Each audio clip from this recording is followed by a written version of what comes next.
such a coat. What do you think, Sissy? Pretty. Just I want some food. Oh. Hello, Hidden Well farmers. This is my wife Susan, and I brought her in on this for story time at Hidden Well.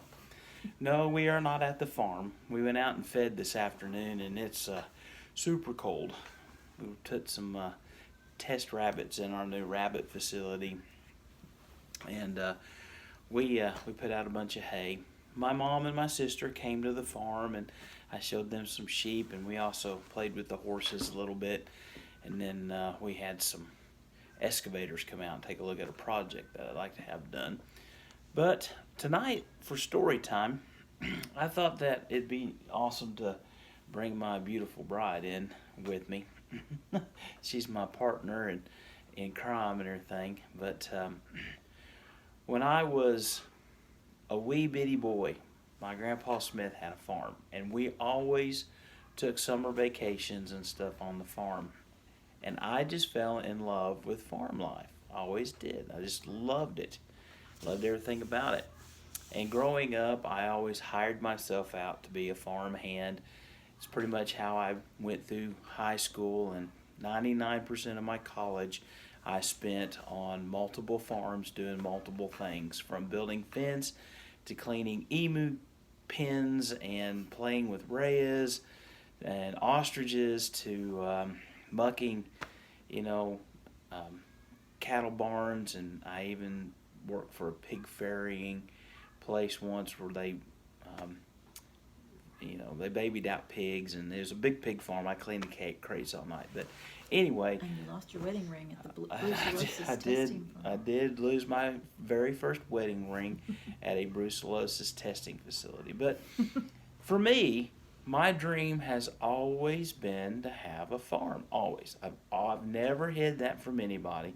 If anybody ever asked me from the time I was little to the time I was big, I always said I wanted to be a farmer. My grandpa Smith asked me one time, sitting down on his front porch there in Ohio, and he asked me, he says, "What do you want to do when you grow older?" And I said, "I want to be a farmer." And he said, "Oh, no, you don't. It's just, no, you can't make a living being a farmer. You want to do something else."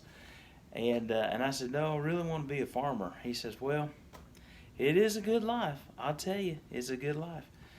But I've always wanted to be that. However, the dream seemed totally impossible for me. I never thought that I would have the means, the knowledge, and the ability to have a farm. And so when Hidden Well came up and everything just fell in place, the good Lord blessed us, I was able to realize a dream of mine and have a farm. So, Susan, Hi. back in Auburn, she has always been an animal nut job. Hey. I don't know how else to put it. I mean, when I met her, she lived in a trailer, for goodness sakes, and she had chinchillas and rats and dogs. Rats. And she had this crazy cat called Greasy. And that's the meanest cat that has ever lived. Geckos. It's mind-boggling. So, of course, I had to love this woman. She loved animals, of course. But you've always wanted a farm, right? I've always wanted horses, and they Always usually wanted. come with the farm. Okay, so why horses? I've always loved horses. But why? Tell me a little bit about your horse history. Well, my first real horse experience was when Mom let me go to Girl Scout horse camp. And This was in California? yeah. Yeah. Big Bear Mountain? It may have actually been up Big Bear. Okay. I didn't drive. Okay, true. I guess you didn't. And I'm honestly not even sure if this was before or after we started riding horses in the desert. There are lots of places that you can go out on I don't know if you call them trail rides through a desert, but you could rent horses and go follow your guide through the desert. But then at Girl Scout horse camp, they said, we're going to put everybody on horses based on your riding ability. And they said, you know, you can ride your horse down to the end and ride it back, walk it, trot it, whatever you want to do. And I said, we can trot. And they said, yeah, sure. So I got my horse going good. I got her up to a trot. And they said, okay. And they gave me a horse named Barabbas. A horse named Barabbas. And he was a flea-bitten gray, and he was the biggest horse. And that very first day we were out there, and I was brushing him, and he stepped right on my foot. Funny. But yeah, it was. Been it was in a love with blast. horses ever I've since. always loved And she has horses. been. I absolutely mean it. So, why rabbits? Well, right around the same time I got my first rabbit. You know, if you can't have a horse, why not have a rabbit? Yeah. Well, Her name was Valentine Candy, and she was a red-eyed white Netherland dwarf. and when you moved to Arkansas, you had rabbits there. Yes, and Mom and Dad said I could have two as long as they were both boys or both girls. And as happens so often, the people who sold me the rabbits said they were both girls, and then we had babies. Now, your dad has some history with rabbits too, right? Yeah, he used to raise meat rabbits when he was growing up. Colonel James D. Elmer. I mean, Bob Hope, movie star kind of colonel, raised meat rabbits on his farm in Wisconsin. Yes. Yeah. So, anyway, You can Google him. so some people ask me, why you want to raise sheep? They Well, seem so cute. I fell in love with sheep when I was at the University of Kentucky. Dr. Eli was the sheep professor there that I took my 600 level classes under to get my agricultural degree, and I had never really been around sheep at all, period.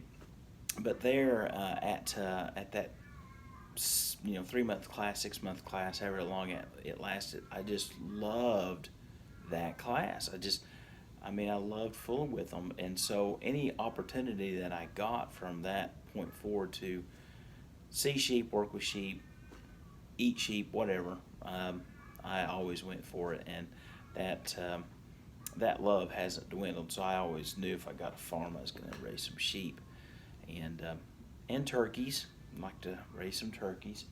Love to. I don't know. They're just fascinating creatures. We've got guineas now out on the farm, and you've seen some of those videos. Mom had I had no guineas. intentions of getting guineas, but I do remember Grandpa Smith having guineas, and we always enjoyed those. Because But, it used to be a thing, and it still is a thing. Guineas are just around. Yeah, but they are tick magnets. I'm telling you, they absolutely vacuum the farm of ticks. That is not a myth. That is true. I can testify. They like to eat ticks. So if you got a farm and you don't mind the mess and the noise, which I kind of like it, but not the mess, but the noise, haven't get you a noticed bunch any of mess. guineas. I mean, feathers if we were in there. Yeah, feathers, that's about it. But yeah, they seem to be doing really well with all that. But anyway, I made a suggestion one day to Susan, maybe on our farm we could raise some rabbits. That's all I said. And we didn't even That's all you own the have to say. farm. That was it. And the next thing I know, she brought home 7 rabbits. Mm-hmm. And I was like, we don't even have a farm yet. It's just an idea. 6 to start, but yes, turned into 7 within a week. So now 2 years later, we're raising a lot of rabbits, and we're getting better at it all the time. We've learned a lot of things. And I hope this new barn system that we're developing and will make us multi-billionaires, because everybody in the country will want our barn. Okay, well, that's not going to happen, but we're going to shoot for the moon anyway. If you want to know more about the initial rabbit story, there's a video. I will have to look up which episode it is on the Rabbitry channel. But it's I'm not sure how to do it because I'm not technically savvy, but I'll link Hoplo Rabbitry, her Facebook channel. I'll link it down below if you'd like to go check her stuff out. Now, there's one last thing I'd like to tell you. I did not intend on buying a farm. I was actually deer hunting, which I do like to harvest a deer or two every year to put in my freezer. And I was deer hunting, and I'll tell you how good a deer hunter I am. I hunted for 4 years and never killed anything. That's how good a deer hunter I am. But I finally got one a while back. But due to extenuating those circumstances,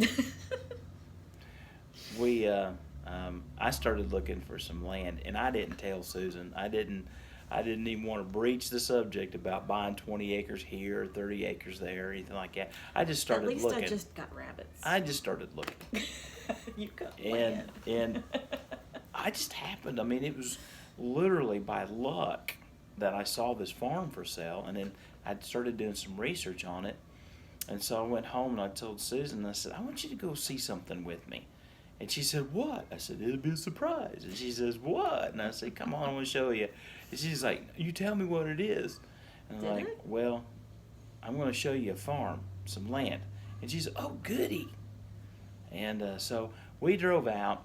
I think we were both not expecting anything, but we met the guy, the realtor, and he took us out to the farm, and immediately we were just in love. I mean, I was sold the first day, and Susan come back, and when we got done, she said, you have to buy this farm, period. You have to. Better than a Maserati about this farm. So I didn't buy the farm. That kind of makes you dead. Makes me dead. But we bought the land, which is a farm, Hiddenwell Farms. And how it got its name is that the owner, Mr. Charles, kept telling us that there was a well on the land. That was one of my selling points. It's like, great. But he didn't know where it was. And we hunted, no kidding, for 6 months after we bought the place for this well. He finally had to come out and show me where the well was. And it was way out in the middle of the field. We uncovered it, and it sure was. And I lit a string with a anchor on it down. And it went down about 25 foot and hit solid dirt. So it's a dried up well. But because it was hidden so well, and the farm is in the middle of nowhere, very well hidden. One day we was driving around the road trying to debate about what name we were going to name the farm, so and many names. we did we kind of come up with Hidden Well. Was that your idea or my idea? I don't even remember. I think we stumbled on that one together somehow. But I gave the spelling to her. I said, you have to spell it, kind of old earthy or something. Well, I had to Google and make sure that there wasn't another hidden well, and there were others that were spelled like you would expect, but yeah.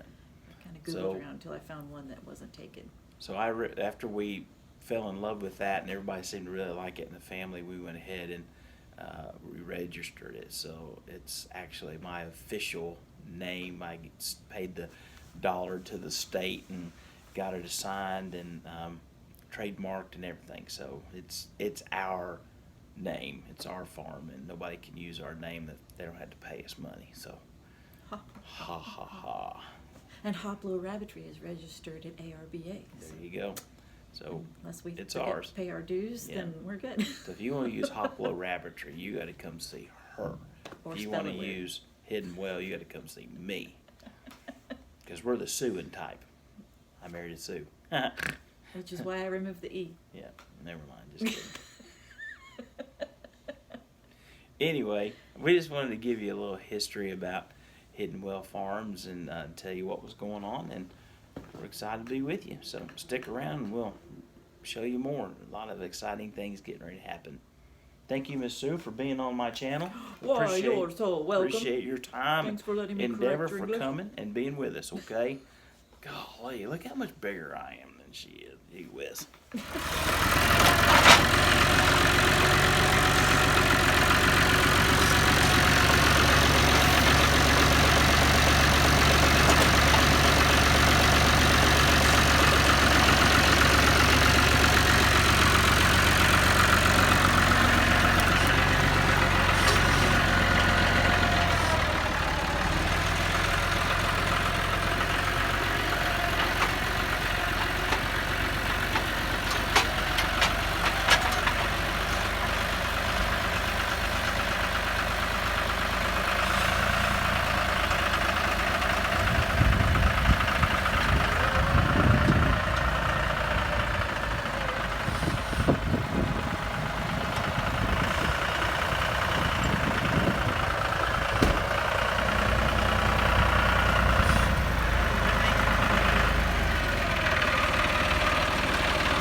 with me? Where you going?